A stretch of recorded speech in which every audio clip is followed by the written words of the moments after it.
Good evening. Welcome back to another edition of the Shankly Gates podcast. I'm David. Joining me tonight are Dan and Paul. This week we'll be obviously looking back at Liverpool's draw with Brighton, going into a bit of detail on maybe where it went wrong and what Liverpool can do to improve. And obviously, of course, we'll look ahead to the two games coming up between Atletico and West Ham.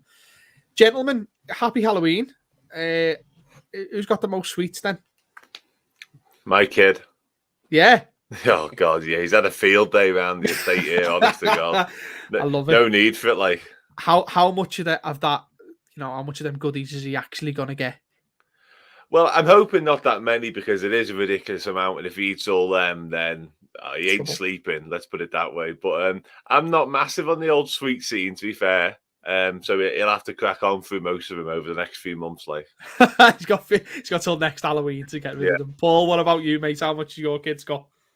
They're still out at the minute. They've gone to a party, mate. So I'll find out when they come back and raid them for all the best ones when they come in. Send them off to bed. Don't be letting them have sweets. Are your kids off next week, or are they in school tomorrow? No, they're back tomorrow. They've been off the last week. Silly that, isn't it? That's silly that. They should have had it the other way around. I've just come from one of my mates and his kids just had a load of chocolate and he was booting me and all sorts. It was going off and I thought, good luck getting him to sleep. But anyway, happy Halloween. I hope you get some of your chocolate. My dad's always on the ball. He always buys too many sweets for the kids. You didn't bring me any last kids anymore. No, he didn't. But he didn't know you were there, Paul, did he? Do you know what I mean? He had to text me and find out you were on the same coach.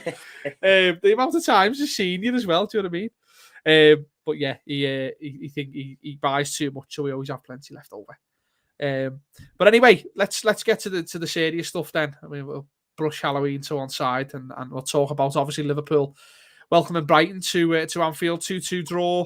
Liverpool were 2-0 up. And obviously Klopp was talking about it being a bit of a difficult game, and it is a difficult game. They're a good side, and they certainly showed themselves to be a good side. But in general, at the end of the game, Dan, for you, what were your general feelings after the result ends 2-2? Yeah, walking away, I was really disappointed. You go 2-0 up in any game at home, you expect to see it out at the very least, if not sort of make it even better, which we nearly did, obviously, with Mane's disallowed goal, which probably would have killed the game, to be fair. But yeah, I was disappointed. But then, now I've had sort of 24 hours over to reflect on it. Brighton were very good, and we are still unbeaten. We have to take sort of the positives from the start of the season we've had. And I think Klopp was we'll dig into the performance a little bit more as we go on, but I think Klopp was a little bit hands tied with what he could and couldn't do when Keita went off.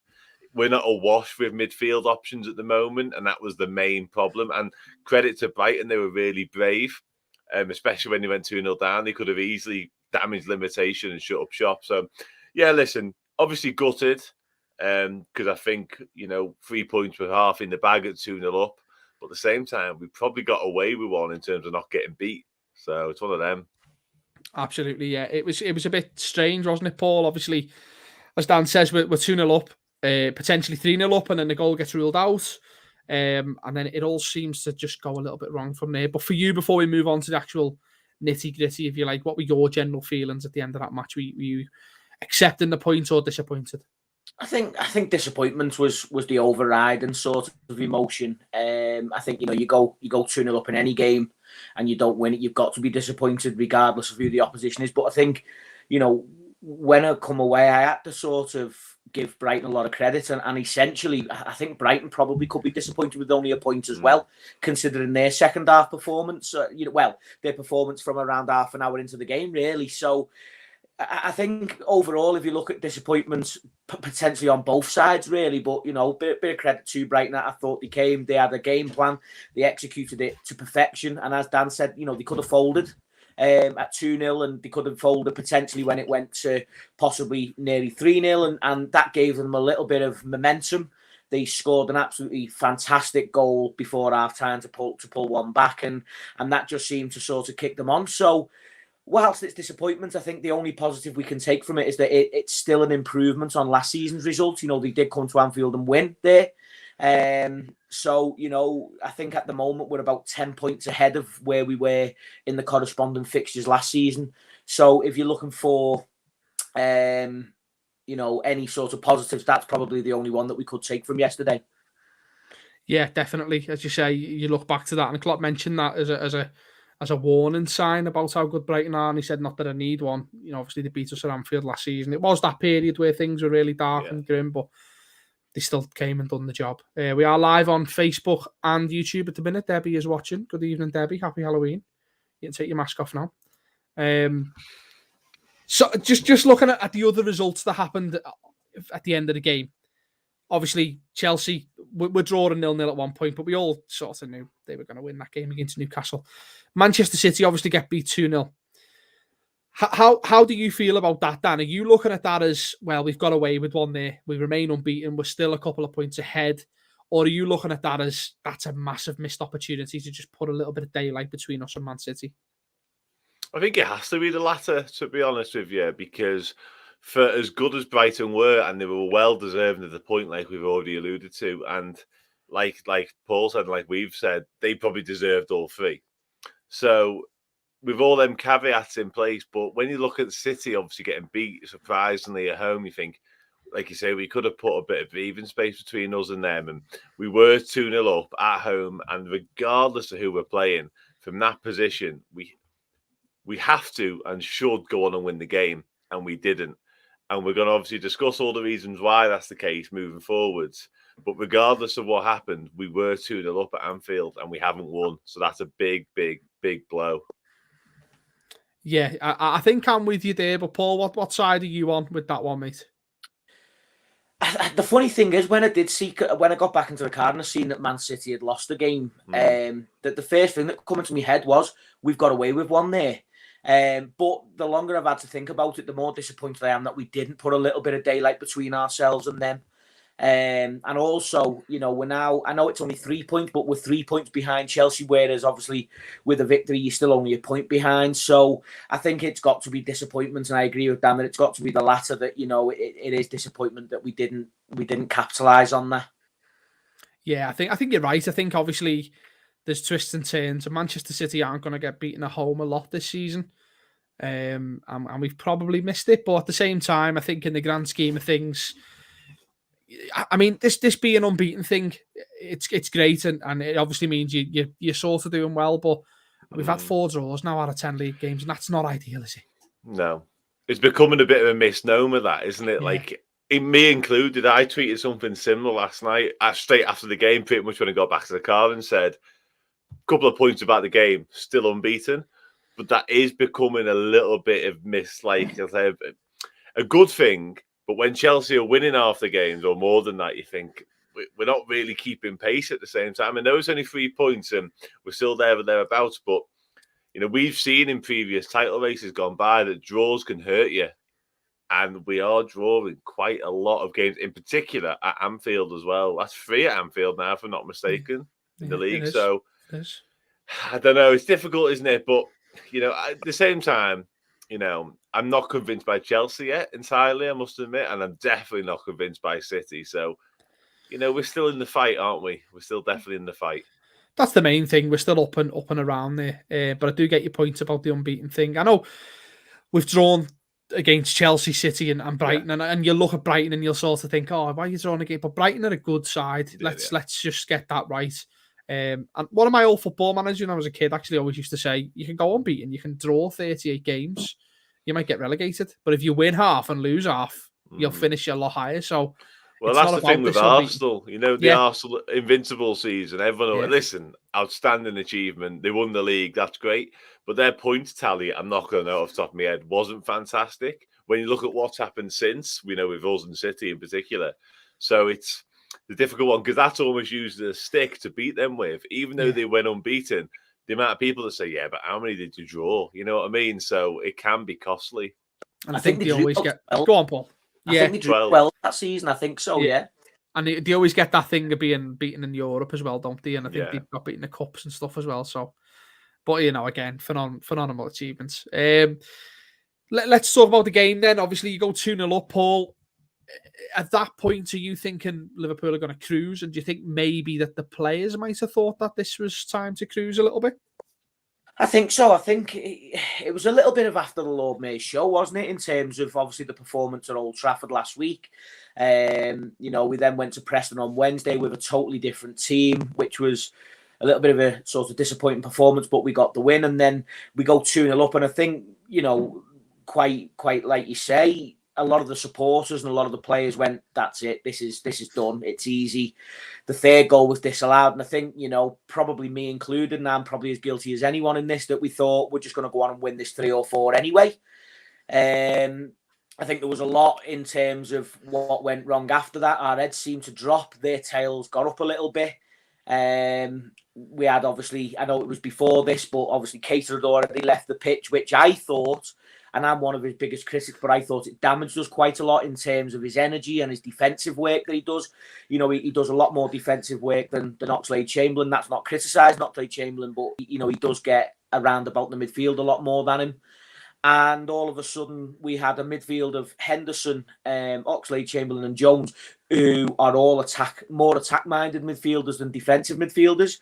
That then left big gaps in between the back 4 and the midfield 3, which Brighton just exploited absolutely fantastically. The likes of Trossard and Lallana and things were picking up little pockets of space, and you could see the indecision in Liverpool going.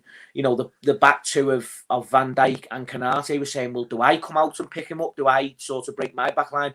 Or is one of the midfielders going to drop and pick them up? And we done neither. And they created a lot of problems for us just by picking up those little pockets.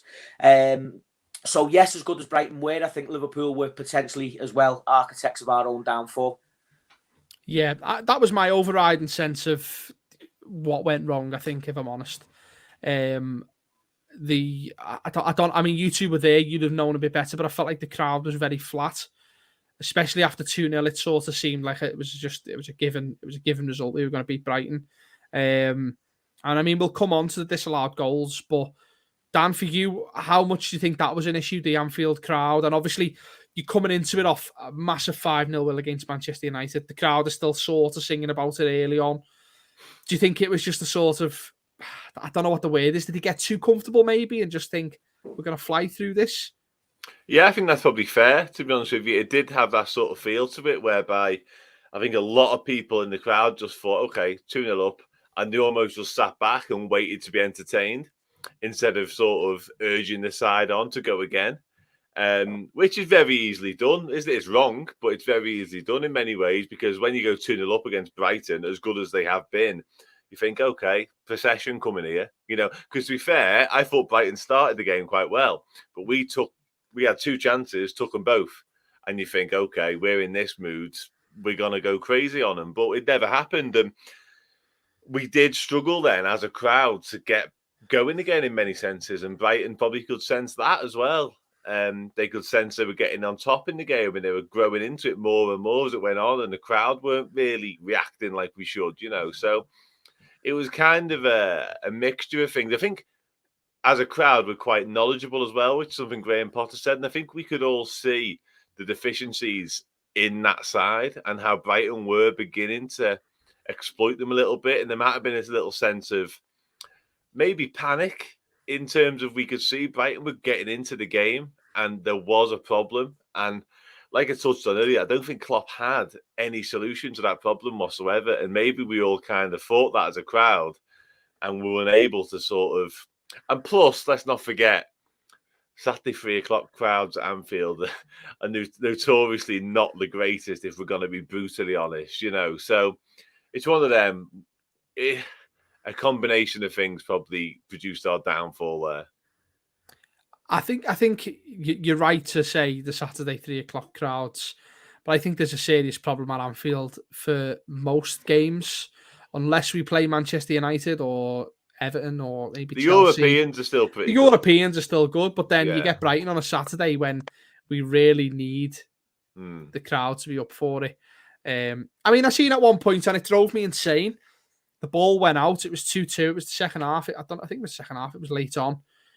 The ball went into the crowd, and you two might not have seen this with not being on watching it on the telly. The ball goes into the crowd, and the fella who gets it, Liverpool fan, is like trying to give it to his daughter. Yeah. And I was like, we're drawing 2-2, mate. We've got 5 minutes left. Get the ball back on the pitch. I know it's not like a massive thing, but you want to have a bit of urgency, and that sort of just passes on. That lack of urgency passes on. We're going to come to Brighton's goals and maybe who was at fault and things like that. But Klopp mentioned he thought it was Liverpool's inability to defend the half spaces, which is why Brighton have got through. How much of that, Dan, do you put down to the midfield? Obviously, Paul has mentioned there Keita had to go off. We've got Jones and Chamberlain playing either side of Henderson. Henderson's not in his favoured position, or what I feel is his best position on that right-hand side. Jones and Oxlade-Chamberlain aren't exactly the most offensive central midfielders. Was it a case of being unable to defend properly for Liverpool? 100%, yeah. And I put it entirely down to the midfield, if I'm honest. I like them all as individual players. I like them all. I've got time for them all. But as a three in midfield, there's nobody, and Paul alluded to it earlier, there's nobody with that switched on, can see danger before it happens, defensive mindset. And that always felt sorry for Canate and Van Dijk, because it was like the Alamo at times. There was no stopping them. They had three Brighton attackers plus Trossard plus the other winger, Solly March, running at them.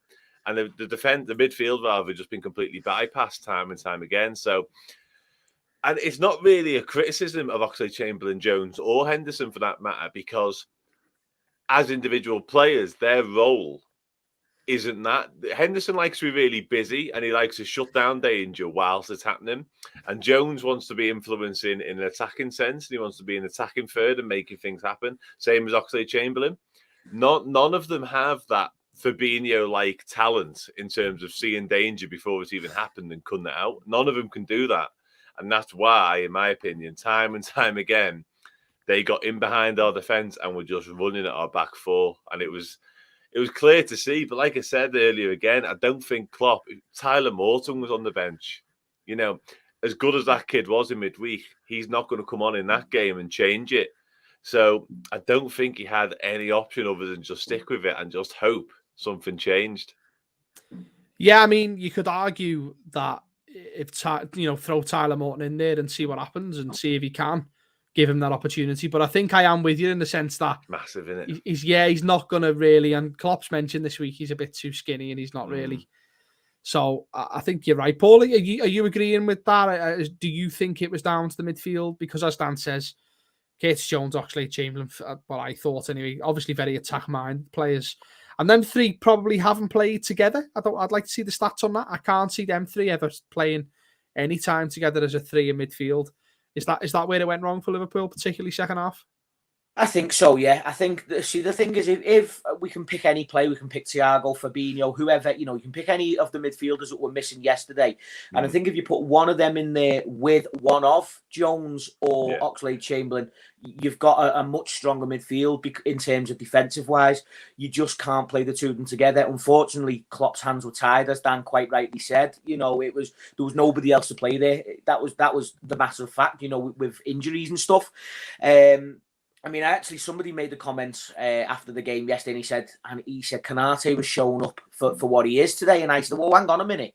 What would you do if you have four men running at you on your own? Because we had sort of no protection from midfield, which we've just alluded to. We had Alexander-Arnold sort of trying to push forward and push for a winner. And then all of a sudden you had Trossard, Cucurella, Lallana, and Solly March all attacking Canate, 4 against 1. And I thought, for me, and I actually said at half time, I would have took him off just for the simple fact, not that Matip would have done any better defensively, but I think when we have possession, Matip will carry the ball out a bit more. And I thought that with no midfield sort of protection or anything, that game was crying out for Matip yesterday. The other thing we could have done is maybe, because the midfield weren't really there in terms of defensive anyway, we possibly could have gone to a back five and gone 3 centre halves maybe, and just added that bit more protection that way. So although they're still picking up the sort of half spaces, as Klopp alluded to, it's not 4 versus 1 in terms of 4 Brighton players against Canate. You can get another man over there in terms of Matip and sort of double up a little bit. So that was another option, rather than sticking with a bit more of a rigid 4-3-3 like we do. So yeah, it was difficult, and I felt that Canate sort of had his hands tied in terms of what he was dealing with Ford running at him. I agree with Klopp that we struggled to pick up the half spaces in between, the back line and the midfield line. But again, Klopp's hands were tied in terms of what midfielders he had to select. So it was a difficult afternoon for us, really. Yeah, and I think, as you say, on the grand scheme of things, you're probably a bit fortunate that we've come through with a draw rather than getting beat, because there were certainly opportunities there for Brighton to take you. And obviously, he sort of tried to go 4-4-2 defensively off the ball. It didn't really do much. I mean, it sort of slowed them down a bit, but it kind of nullified us as well a little bit. Although Minamino looked bright when that change come on. He looked a bit more that you'd want something from him. He looked like he was a little bit of fire in his belly. He looked like he wants to prove a bit of a point. So I think he's gonna be a good option off the bench. Let's talk about we'll just go quick fire, and let's just talk about the disallowed goals. Was it fair? Dan, for you, was it fair?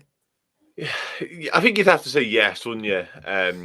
The Salah one is offside. That was quite frustrating because the pass potentially could have gone a bit earlier. But the Mane one in particular, I suppose. I've watched it back, but I haven't seen like a definitive close-up of where exactly it hits on his arm.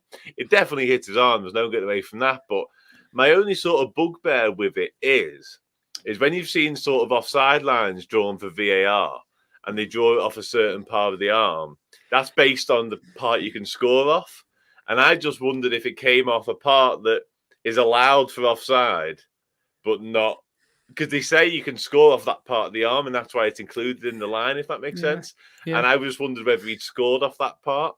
I mean, it looks dodgy because it clearly cannons off his arm, but it was relatively high. So that was my only sort of, and Mane knew it. You could tell straight away. He did, like, I've seen it back. He did that thing in the celebration. And listen, probably fair, yeah. But there was still that element of doubt in terms of, I thought, it's one rule for one and a different thing for this potentially, Yeah, but I didn't think of it that way. I'm not sure it would have counted on that basis, but I actually can't remember now looking back where it hit him. But I think it's one of them where if that sort of happens in the build up to a goal and it's on the halfway line, you'd go, well, all right. But because it's literally pretty much gone in off his arm. Yeah, it was very unfortunate, though, because if he just tackles that and it flies in or even cannon straight to Salah, it's one of them, innit? But Klopp said, didn't he, it would have been his favourite goal of his 6 years at Liverpool. He was buzzing. I said, he was right in front of me. He was absolutely, like it was the best goal you've ever seen. Yeah. He was delighted with it. That's so Jurgen Klopp, innit? Yeah. That is so Jurgen Klopp. Paul, for Brighton's first, was it a cross or a shot? I actually think he's looked up and seen a gap and gone for it. And for me, he's executed it perfectly. I thought just out of it, sort of away from his goal, I thought his all-round performance, Moepe was absolutely outstanding for the full 90 minutes. And I thought Basuma, who was next to him until he got took off with about 20 minutes to go, was excellent as well. I thought the both of them, okay, in fairness, we've sort of said that Liverpool didn't really have much of a midfield, but you can only play what's against you in terms of what them two had to play against. And I thought their overall running, work rate, passing, movement was excellent. It really was. It just in terms of the goal about Mane, just to go back to, I think sort of it hit him here somewhere. Now for me, it's not. I don't have an issue with it being disallowed in terms of it's the law I have an issue with. I think that the law stinks, to be honest with you, because what you're doing is you're creating a sort of separate law for attackers as you are for defenders. So, for example, if the goalkeeper had blasted it at his defender's arm, it wouldn't have been a penalty because it's not it's not deliberate. Yeah. But because it's an attacker and it's hit his arm and gone in, it's disallowed. So how can you have a law that affects one person and doesn't affect another person depending on where you are on the pitch? And they changed it for me because of the Tottenham goal in the Champions League against City a few years ago. Llorente, Llorente. I think that was sort of the catalyst for the change of the law. But for me, I think the law is wrong, and I'm not just saying this because it's Liverpool or whatever. If it had happened to Brighton, I'd have said exactly the same thing. That I think it's wrong that a defender can do something that an attacker can't do in exactly the same place on the pitch. I think these incidents are the stuff that sort of leads the conversation with the lawmakers. You look at Mbappe's goal in the Nations League, I don't know, it's final or semi-final or third place, was it? Then Salah scores against Watford. Was it Salah who scored, or Salah was in the offside position and got away with it? And it was a similar thing where, yeah. you know, it's like a Firmino grey scored, didn't he? Yeah, that was the one. And Yeah, Salah, I think Salah was sort of offside. And Salah was offside, yeah. if he touches it or the player touches it, it's just dodgy. So I think these sort of incidents are the things that will help clear up the law. I don't think you ever get to a point where it's ever going to be fully, we're all going to accept it. But just back to Brighton's first goal, Kenny thinks it was a shot. I'm not so sure. But I tell you what, if it was, hell of a finish. I agree with Kenny. Yeah. I think he's seen it and gone for Hell of a finish. I don't know whether in that split second, I know these players are absolutely brilliant mentally. I don't know whether he's sort of taken into the fact that the sun's shining in Alisson's eyes and he's gone, he might not see this, so I'll just bend it. I don't know. I just the shape of it and his technique makes me say cross that he's overhit. But I don't know. It's a great goal anyway. Let's go on to the second goal. Where do you think it went wrong, Dan, with that one? And was there anyone that you felt was at fault for that second goal? For me, it just comes down to the conversation we had before. I just think Konate is exposed and he's left with little to no chance to deal with the situation. Like it's good play from Lallana in particular. You know, he's kept that ball alive. Trossard's been very cool with his finish, but they're just outnumbered, weren't we? Attack to a defence, really. And I think that happened all too often all afternoon, but it was because of the reasons we've already outlined. Like the midfield were caught ahead of the ball too often because they all want to get involved in the play in the opposite direction. And it just left 4 or 5 Brighton players just running at our defence. And by the time we got back in any sort of position, it was too late. And they'd scored. Trossard had slotted it home. Having watched it back this morning, the one person, and I'm going to get in trouble probably with calling out this person later on in the pod, Andy Robertson. Now, I understand We've actually had a comment of some of Kenny's also said it was Robertson's fault. Yeah. And I'm inclined to agree, but carry on. Because he's not really involved in the play when the goal happens. But for that reason, he must be able to see what's going on. And he stays so deep. And I've got no idea why. He could easily affect that play by getting out and playing him offside. It's a really strange involvement from him. So, yeah, that's the one person who and like I say, I'm not going to go too hard on him because I've got some criticism for him a bit later on. But, yeah, he's the one probably, yeah. It's funny you should say it. A few weeks ago, I actually tweeted, I can't remember what game it was. It was at least 4 weeks ago. And I tweeted he's going to cost us at some point because he's always deeper than the back line.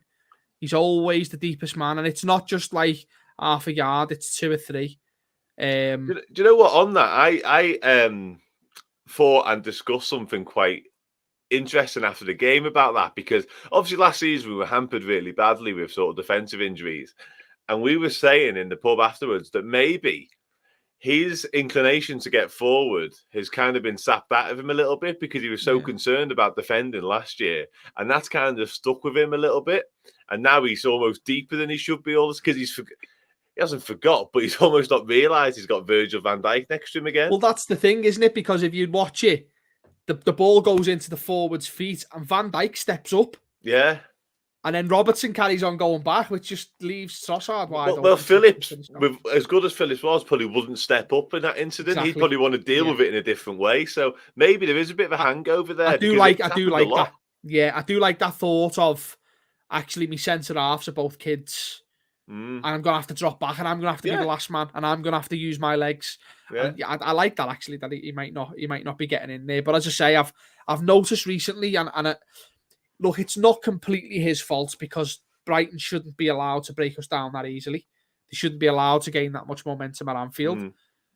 But there is that situation where he is switched off completely and as I say, he's 2 or 3 yards deeper than Van Dijk and it gives them an easy end to the phase of play. Paul, for you, second goal, is there anything that you picked up on?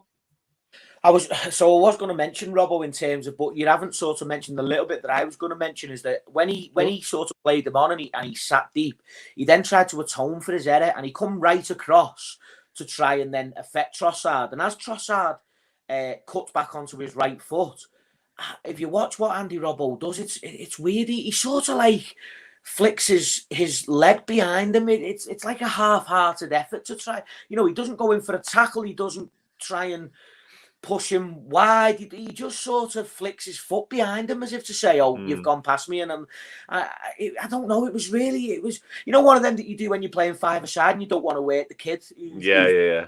Asher type thing, and you just sort of flick your foot behind you and think, well, I don't want to sort of hit you hard enough because you're only a young kid or whatever. And it was like that. It was like he didn't really want to tackle him. I don't know whether he didn't want to give a penalty away but I'm one of them. I'd rather try and make the tackle and give a penalty away because there's always the chance he's going to miss it than give someone a shot from 8 yards out. So yeah, I thought it was the tackle as well. And notice you just put it on the screen there from Kenny, and I think I can't disagree with him. I thought that it was lazy. It was like a dangled leg, and that's how you end up getting hurt. Yeah, it is.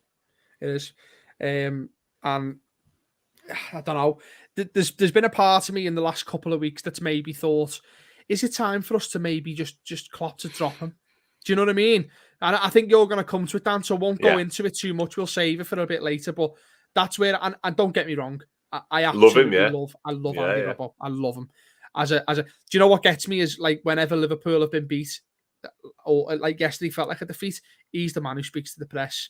He calls himself the working class hero, and he is, and I love him. But I just wonder if it's time for a bit of change. But we'll get to that. We'll get to that. Just before we move on from Brighton, because I'm aware we've gone on for quite a bit in that one now. Klopp spoke about the body language of certain players after the game. And I don't know who he was referring to, and I just wanted to get your thoughts on it. He just sort of hinted, it was like a throwaway line that he thought some players' body language wasn't right, and I don't know whether you spotted anything there yourselves. Dan, we'll start with you. Yeah, the right argument with Virgil van Dijk. Did he? Yeah, he did. He did. Yeah, the proper, like, obviously, again, that was bang smack in front of me. He had a real... To be fair, right, he did actually mention that as well after the match, and he said that it was nothing. He said they have arguments all the time, but obviously... Yeah, at the time, it wasn't nothing. Like, they really... And Van Dijk wasn't happy, you can tell. But Klopp was equally not happy, you know, so... Whether that's part of his sort of body language comment or not, I'm not sure. Aside from that, I didn't see a lot. Maybe it was just referring to the general body language in terms of we were getting beat up for large parts of that game. They were winning second balls. They were on top. They were, you know, cutting through us far too easily. So maybe it was in terms of we weren't able to rally ourselves like we normally would. We weren't able to start competing again. And even when it went to 2-2, I don't remember us having a clear-cut chance after that, really. There was nothing, was there, you know? So maybe it was in terms of our reaction to things happening in the game as much as it was our general, you know, demeanour. Potentially. I just wondered, was there maybe anyone that maybe stood out to you? I know you said Van Dijk. Paul, for you, is there anyone that you look back and you think, oh, actually, yeah, maybe you weren't up to it? I don't know if it's maybe a little bit because at Old Trafford last week, I know we'd obviously just won 5-0 and all the players come over to the away end to applaud apart from one. And as soon as the final whistle went, Sadio Mane toddled off down the tunnel. Now, obviously, he's probably annoyed because he didn't start the game and stuff. Yeah. So I don't know whether there's some reference to a bit of a hangover from that. Or whether it's the likes of, and this is only my opinion, the likes of Oxlade-Chamberlain and Keita and stuff who, like many of the supporters that were at Anfield yesterday, win, lose or draw, they don't really care. And that's sort of not a criticism of anyone, but it's, I felt there was a lot of people in that ground yesterday. I know you touched on the ball going in the crowd and the man, sort of going, oh, look, it's a day out and stuff. That yesterday sort of, it spoils your weekend. You've just dropped 2 points at home. It spoils your weekend and it means something to you. And there was far too many who don't really care. And as soon as they walk out that ground, they've had a great day. They've bought a new scarf and they've done whatever and they've stuff. Had the selfie in front of the pitch. Yeah, all that sort of stuff. And they've got a sign saying "Such a body, can I have your shirt?" and all that. That's I hate that. I hate that. Yeah, you know, Winds me and I up, think that. we've got a few players like that where, you know, it hurts Jordan Henderson when we lose, it hurts Van Dijk when we lose, it hurts Mane when we lose, you know, it hurts Salah when we lose. But I think we've got a few players in there who, quite frankly, couldn't give an absolute mare if we lost or not. You know, I nearly swore then. And I know No, you did well. Yeah. But, you know, and I don't know whether you're going down a dark alley there. Very dark alley. I don't know whether Shades it's of Klopp's last just picked season up on, you know, Klopp's just picked up on little things like that. I don't know. Yeah, I mean, Mane was one I was going to mention, but more for reasons of frustration with him, because he does seem to be the man that gets subbed out of the front three all the time. I know Firmino went through a little period, but at the minute, Mane seems to be the one. And I know Firmino came off yesterday, but like you've seen Mane get dropped for the game, whereas Firmino and Salah haven't in that same period. And he got a cob on. Was it at Manchester United last year when he didn't start and he wouldn't shake Klopp's hand and stuff like that? It's not something I'm seriously concerned about, because I think it's purely because he wants to win, he wants to play, he wants to be the best he can. The only other ones I could maybe think of was probably Oxlade-Chamberlain. You know, I don't know. There's not an I personally noticed. Maybe it was just that Klopp wasn't happy. Maybe it was some of the subs. Maybe it was some of the subs he wasn't pleased with. Yeah, he had a lot of conversations with Oxlade-Chamberlain mid-game, sort of any opportunity he got. He did grab Oxlade-Chamberlain, but I think a lot of that was just trying to talk him through the game as best as he possibly could, because for all Oxlade-Chamberlain's qualities, one of them isn't defensive acumen. He wasn't seeing danger whatsoever, and that's not really a criticism of it, because he's never been that player. And I think Klopp knew that, so Klopp was trying as best as he could to drill into him on the job what was required. Yeah, and you know, he mentioned that Man United, or was it Man United he mentioned it, Klopp? It's very difficult to get your points across to your players when you're already in the middle of a game. So, you know, it's not ideal. It's not ideal throwing him on as well, and the injury to Keita, but, you know, it needs a must. Okay, let's move on from Brighton. I think as you could probably go on all day about that game. There was sort of loads that happened that we haven't spoke about, but we'll move on. And let's look ahead to Atletico Madrid at Anfield on it's Wednesday night. I think the first thing we need to look at is the midfield team selection. Is there anyone for you? I can't remember who I came to last, or Paul, I'll come to you. Is there anyone for you? I mean, is it a case of it's got to be them three that come in? You know, because we've kind of said that Kate is going to be injured. Is it just going to be Jones, Henderson, and Oxlade-Chamberlain again? I think that depends on who's going to be fit. You know, is Thiago going to be fit? Is Fabinho going to be back? We don't know. We know the close. We just don't know how close. Is Wednesday going to be sort of just too soon for them? So if it is too soon for them, we've got no choice. It has to be them three, because there's nobody else there.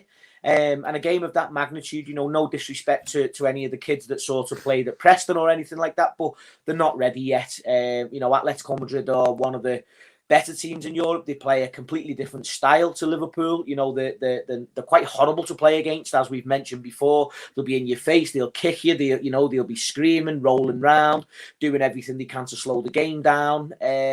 So, you know, for you to throw sort of an 18-year-old kid into that, I think would be quite unfair to them. So it's going to be a difficult one, because I think that the team selection in midfield is going to be dictated by who's available. You know, for me, or do we sort of change it and maybe go to a bit more of a 4-4-2 and try and shore up a little bit? But then what do you do? Do you throw the likes of Oxlade-Chamberlain wide, and who's the two that you have centrally? Who do you throw on the left? Because one of the problems I thought with the Brighton game when we changed to a 4-4-2 is we never had the personnel to play that formation either. So do you go to a back five where you have Robbo and Trent as wing backs and three centre halves, and maybe try and pack it centrally that way rather than looking at the midfield? I don't know. It's a difficult one, because, as I say, it all depends on who's going to be fit. If Fabinho is fit, for me, he's straight in there. I think if he's only 50% fit, you put him in there. But it's what damage you do long term then to him, if you do any. So for me, it's going to be dictated more by the physio than the manager. Yeah, I mean, there's a part of me that sort of thinks, well, you know, we're 5 points ahead of them in the group. Yeah. So even if they beat us, you know, we're still in our hands. We can beat Porto and AC Milan. So I can't see Klopp changing from his 4-3-3 unless he goes 4-2-3-1, which we have at times, especially last season, a little bit this season. That then means you bring Jota in, along with the front three, if you like, and then it's probably a case of Henderson +1 in the centre of midfield with whoever you can. But obviously that leaves you open to Atletico on the counter with no one really sitting in, because whoever plays next to Henderson, Jordan Henderson likes to get forward himself as well. Obviously scores the first goal, which is another thing we didn't mention. Great finish from him as well. Whoever is next to him is, it's Jones or Chamberlain. They're not very defensive minded, and you've already got 4 players at the top end of the pitch. You don't then really need your fullbacks bombing on and your midfielders, so that's going to be a bit of an issue. Dan, would you be at all tempted to, as you say, you're 5 points clear? Would you be tempted to throw Tyler Morton in there at the defensive bid? I know Paul says he thinks it's unfair to throw him in, but I mean, is it a decent game to throw him in and give him a bit of experience? Because, as you say, it's not really. I know you don't want to lose a game at Anfield. You don't want to give yourself a chance to lose. But in the grand scheme of things, if you're still going to top the group, assuming we will top the group, I know we don't usually do that sort of thing so easily, but would you be tempted, or is it just let's stick to 4-3-3, or maybe switch it up? What do you reckon? I'd be tempted, but I'd be more tempted to change the formation, if I'm perfectly honest with you. I think exactly like Paul said, I think Tyler Morton, isn't ready for this yet. And I think throwing him in is only detrimental to him, if I'm honest with you. I mean, it's not the sort of thing Klopp would do for his own sake in terms of Tyler Morton, because he could come in and have an absolute horror show. Like, no one wants that. And he's a talented lad, let's have it right. But if he did come in at Anfield, Champions League night, and get torn apart by João Felix and Carrasco and the like, that's no good for the kid. And all of a sudden, you've created a problem that didn't need to happen.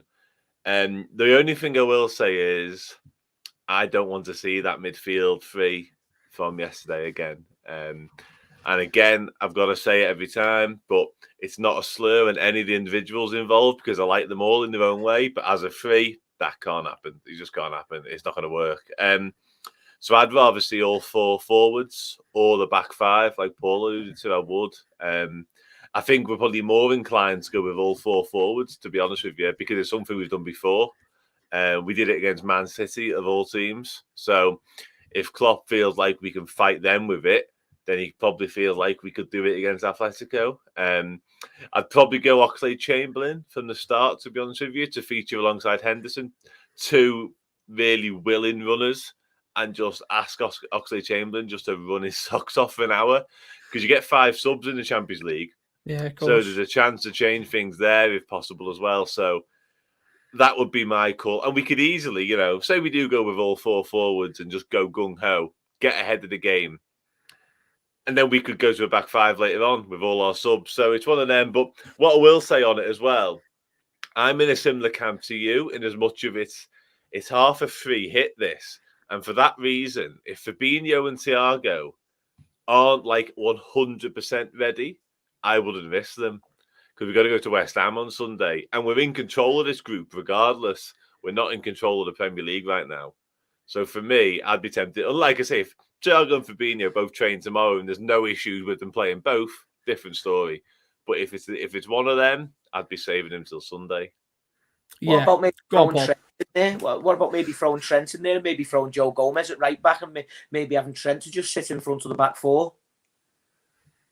I'd like that. Yeah, I'd like it. I would. I'm not.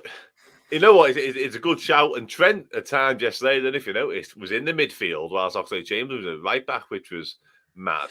Only very momentarily, but it did happen.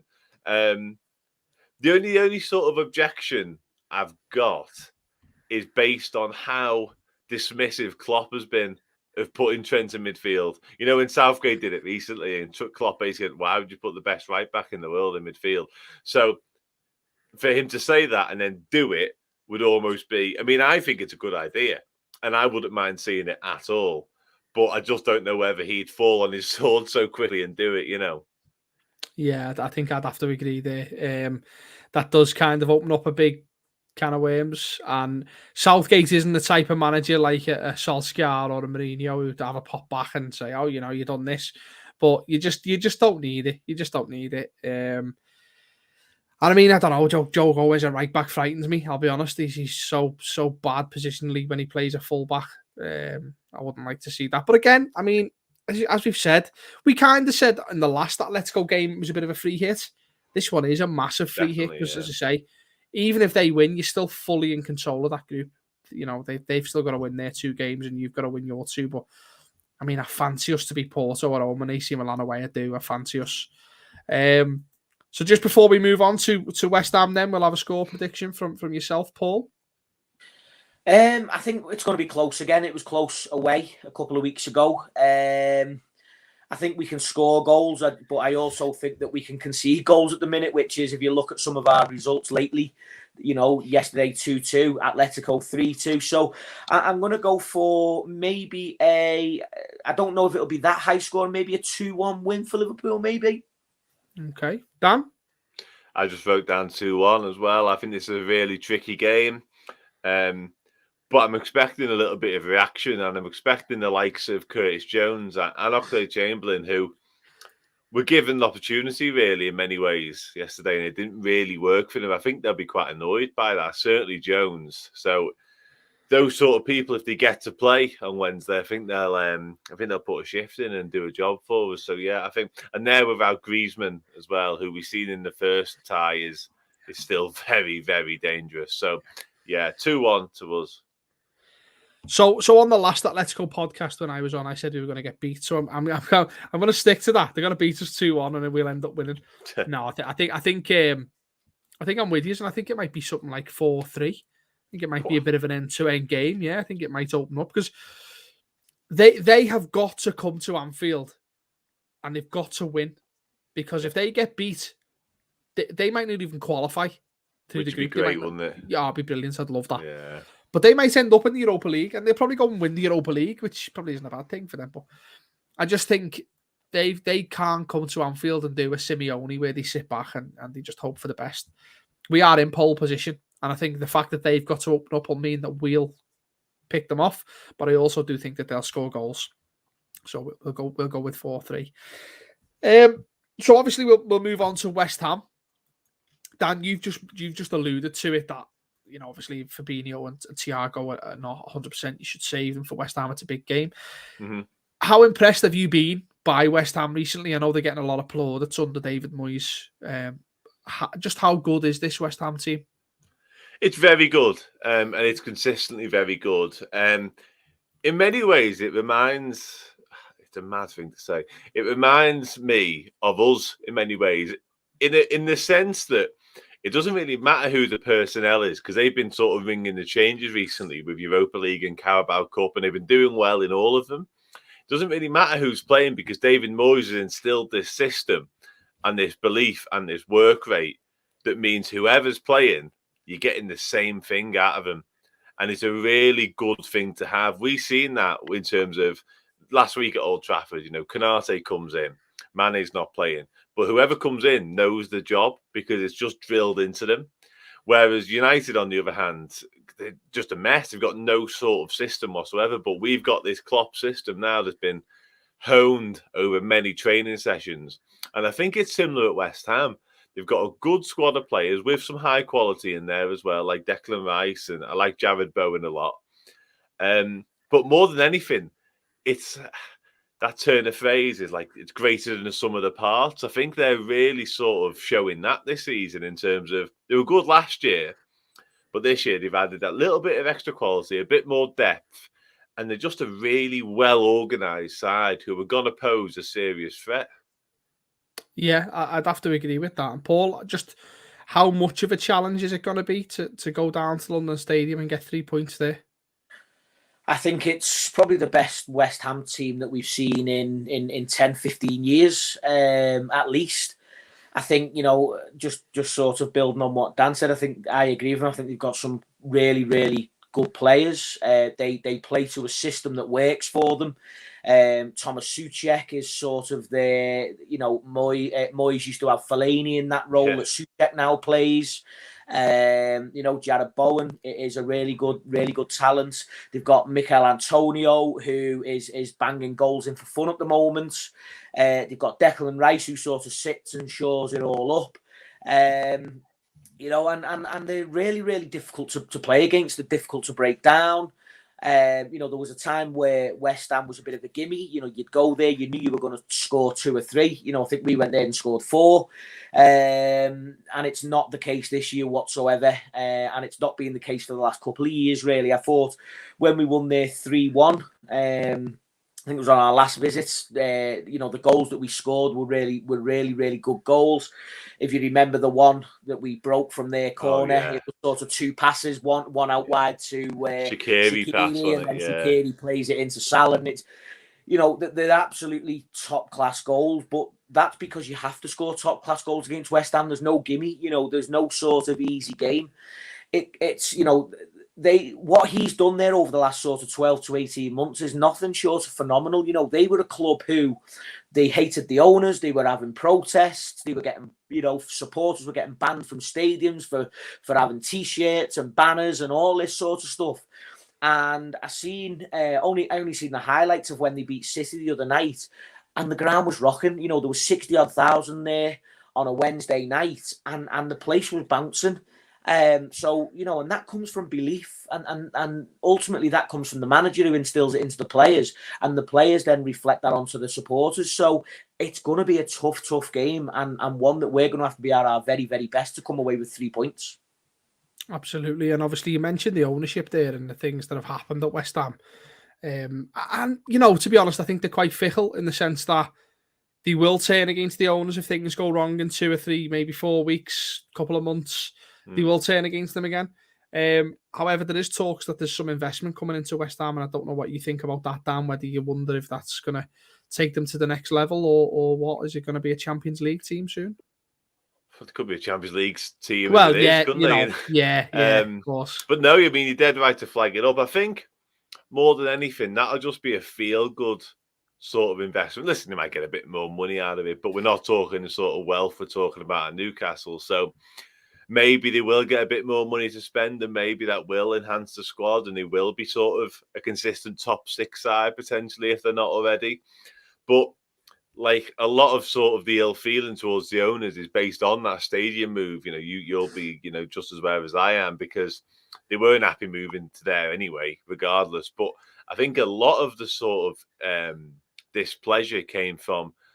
I never went to Upton Park. If I had been to London Stadium, I would go in again Sunday. But I think there's a lot of sort of local businesses in Upton Park sort of vicinity, and they weren't happy that they weren't really consulted or taken with them to the London Stadium. So I can kind of understand that ill feeling, because I know around Anfield it's a similar sort of situation. And if those businesses and shops and chippies, etc., weren't really a part of a stadium move, if we ever did one, I don't think that would go down particularly well either. So I do understand it.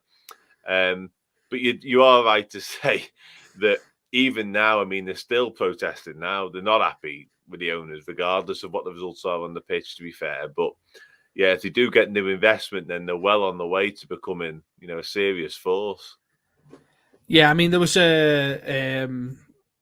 a bid, I think, from someone to take over. A consortium wants to buy the club outright. Yeah, that was kind of rejected, and then they've got this affinity with the Czech Republic as well, haven't they? At the minute, which is a bit. Well, they have had it for years, because they had like Thomas Repka before, didn't they, years ago? Yeah. But they've got a weird sort of relationship with that nation for some reason. Yeah, you don't turn down a millionaire, do you, from whatever country they're from? But as you say, the whole relationship, especially now with the couple of players they've got, Souček and Soufal, haven't they? So yeah, we could potentially be looking at something that takes it to the next level, or it could just be something like LeBron James owning a bit of Liverpool that we don't really talk about that much. It's just a little bit of investment that he's probably going to cash out at some point in the future. And obviously they've built, I don't know whether they've built already or they've got planning permission, haven't they, to add to the ground to make them the biggest stadium in London, which is obviously something that's going to wind up opposition fans to just throw it out there to nothing stop. But right, let's wrap it up then. Paul, prediction for you? How do you think the game's going to go? Oh, I think it'll be tough. I think it'd be a lot easier to make a prediction after Wednesday when we know what sort of team we've got, when we know who's on the physio beds and whatever. Let's not forget they also play in Europe on Thursday night, so they could pick up some injuries and stuff. I think what I will say is if we've got aspirations of challenging Chelsea and Man City for the title, we've got to be looking to go there and win. Regardless of West Ham's sort of upturn in form. And I will take a sloppy 1-0 if that's what it means. But I think we've got to be going there and winning if we want to be challenging for titles. Okay, Dan? Yeah, exactly the same. I think we've got a good recent history there as well. And this is a big week now coming up before the international break. One of many big weeks we've had recently. But yeah, I'm going to go 3-1 Liverpool. I think we might put on a bit of a masterclass against a very good side. That is massively with the hope that Fabinho and Thiago will be back and involved by then, to be fair. But yeah, 3-1 Liverpool. But I do just want to say, I think Tsimikas deserves a start. That's what we meant. That's what we're supposed to talk about. Whether it be Wednesday or Sunday, I think, and I love Andy Robertson, I do. But I think Tsimikas deserves a start as much as Robertson deserves to be, I don't want to say dropped, but maybe dropped. Yeah, because definitely. He's really, not just that little area yesterday, he was almost falling over the ball yesterday at times. It was quite difficult to watch. It was strange, like it really was. But yeah, that's that really. Well, I mean, we said we were going to come into that, and I forgot all about it. So I think we just have a little touch on that. As you say, Robertson's played a lot of football. To be fair to him, a lot of football. He's never really, when he won the job from Moreno, he was never giving it up to Alberto Moreno. He just wasn't really, you never ever thought Moreno was good enough. Tsimikas comes in last year, and you're sort of like, okay, we don't really see much of him. We don't really know what he is. But he's played a couple of games this season. He's looked fine. He's looked really good. He's settled into the team.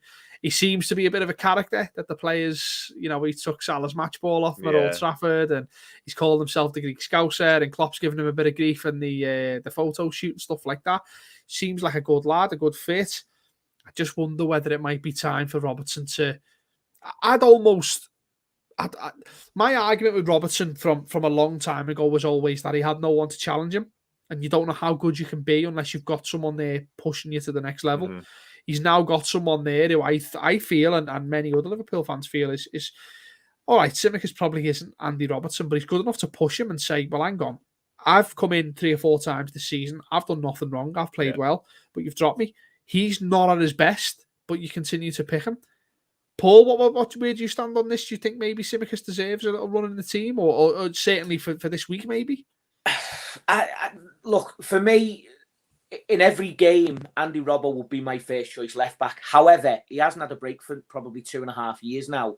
And I'm not saying he hasn't missed a game for 2.5 years, but he hasn't really had a little bit of a break. He captains his country, so even when it's international break, he's off and he's playing 2 or 3 international games. So for me, and I totally agree with you, Tsimikas has come in and done really well. He played at Norwich. In fact, I think he played against Norwich twice. Did he play in the league game and the League Cup? Yeah. He played against Preston the other night. Who did he play against in the first home game? Was that Burnley? Yeah. Play against Burnley? He played the league game against... Burnley He's it was, played 5, and we've got 5 clean sheets, I think. Mm-hmm. And I'm sure I've seen that. See, what I will always say is, we had a period a couple of years ago where the front 3 were playing week in, week out, and we needed someone to come in and just, give them a little bit of a rest. We then brought Jota in, who every now and again someone drops out and has a little bit of a rest. We went to Old Trafford and Mane sort of was put to the bench. So for me, absolutely, Tsimikas deserves a chance. Potentially on Wednesday, if we go back to what you said before, Dan, about Wednesdays being a little bit of a free hit, which I sort of agree with, and Sunday's probably the more important game, then why not throw Tsimikas in on Wednesday, see if he can do it in the Champions League, give Andy Robbo a bit of a rest and rest him for Sunday. So yeah, I think I wouldn't be disappointed if he was named in the team sheet on Wednesday. I really wouldn't. I'd almost be tempted to if I was Klopp, frame it to Robertson as, look, I don't think you're at your best. Tsimikas is playing well. I'm going to take you out of the team. I wouldn't just sort of say to him, you need a bit of a rest, mate. Even though that's what I think he needs, I wouldn't. I'm not a football manager. I'm not going to get paid money like Jurgen Klopp. But just looking at it, I'd sort of frame it like that to sort of say, look, yeah, your form's dropping a little bit, because I'd like to see how Robertson, and maybe we're already seeing it, how he can cope with a bit of competition. As I've always felt, he'll get better with competition. He's that sort of player. He just strives to be better. He strives to play every game, and he'll get annoyed if he's dropped. But I think you need that little bit of fire in him just to kick him, and especially if he's, there's an international break, come and drop him now, maybe not playing a game or two, and sort of be like, okay, we don't think you're at your best. I don't know, but we'll see. I think it's a good shout, Dan. I do. I think it's a good shout. We're on the same page with that one, definitely. I would like to see Tsimikas. I'd be very surprised, to be honest, if Tsimikas doesn't play on Wednesday night. Anyway, gentlemen, I think it's time to go and rob some sweets off the kids. We've been on for far long enough, and they've had plenty of time to eat theirs, so I'll let you both go. Thank you as ever for joining us. You can watch the Shankly Gates podcast pretty much every Sunday on Facebook and YouTube. We are also on Spotify, Apple Podcasts, Google Podcasts, Deezer, anywhere that you can get a podcast, basically. I think we're on it. So do check us out as well on there. But until the next time, we will see you all soon. The Reds against Atletico Madrid and West Ham, and we'll be back next weekend. Dan Paul probably won't, because they'll be somewhere on the M6, probably heading back up to Liverpool. Yeah, hopefully with 3 points in the bag, that'd be nice. But we'll see you next weekend. So have a good one. See you.